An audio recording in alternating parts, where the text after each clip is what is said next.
In the Oscar-winning movie Parasite, we see how destitute people in South Korea have adapted to an internet-connected modern world where access to the Wi-Fi can mean the difference between eating or going hungry. The family that the film focuses around can be seen in the intro, desperately trying to connect to nearby Wi-Fi so that they can use WhatsApp to keep in touch with businesses that reach out to freelance food delivery people, etc., etc. I remember vividly seeing this in the cinema in 2019, thinking, wow, that sucks. Oh no! Anyway, But like all cold buckets of reality to the face, I felt terrible for the real-life people in these situations that undoubtedly inspired the movie. But like your typical Black Mirror enjoyer, the technology aspect of it is what I honed in on, and it filled me with a disgusting dystopian feeling, the way we all know deep down that in about 20 years we'll be commuting to work in meta headsets and reporting daily to our nearest military checkpoint for our data rations. I left the movie theatre feeling, well, I imagine feeling exactly the way the director had intended, but I had compartmentalized it because it's a lot easier to tolerate and compartmentalize depravity shown in fiction. I can shield myself with a sort of plausible deniability you get from saying to yourself, yeah, but it was just a movie. Fast forward to the summer of 2022. I'm laying in bed next to my girlfriend who's binging TikTok when I overheard something strange.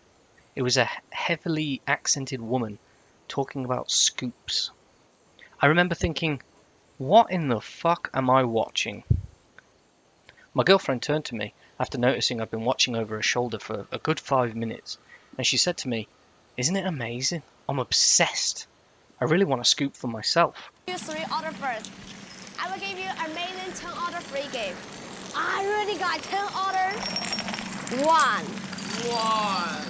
Perfect. 2. Perfect. 3. Wow. Rest is severe family 3 order first. Oh! You scare me, seriously, Viola! Yeah. This fluoride, oh my god! Yes! You put a fluoride! Yeah. Oh my god!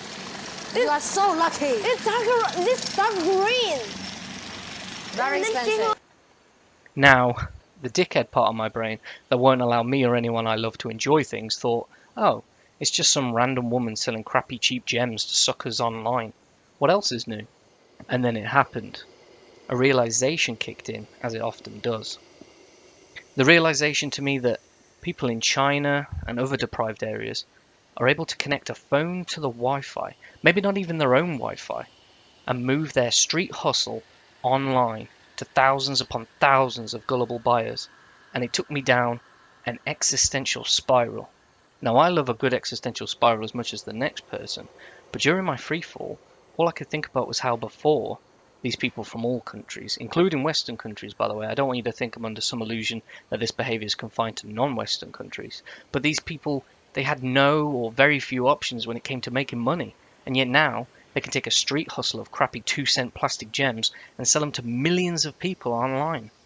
Now, my feelings on the phenomena are that I'm mostly happy for these people. I mean, they're making money, they're feeding themselves and their families, and hopefully they're lifting themselves out of poverty. But it's that same weird dystopian technological dread I feel now, like I did when I was watching Parasite back in 2019.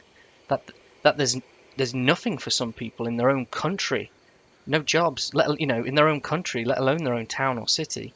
And yet in other parts of the world, there are those of us who have so much that we can afford to pay $28 for a scoop of shiny plastic.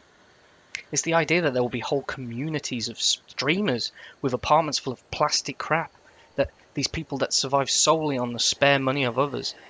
And it's remembering that the reliance on a service almost always puts more and more power into the hands of those who provide the service, whether they process the payments, run the streaming site, or just those companies that provide the internet.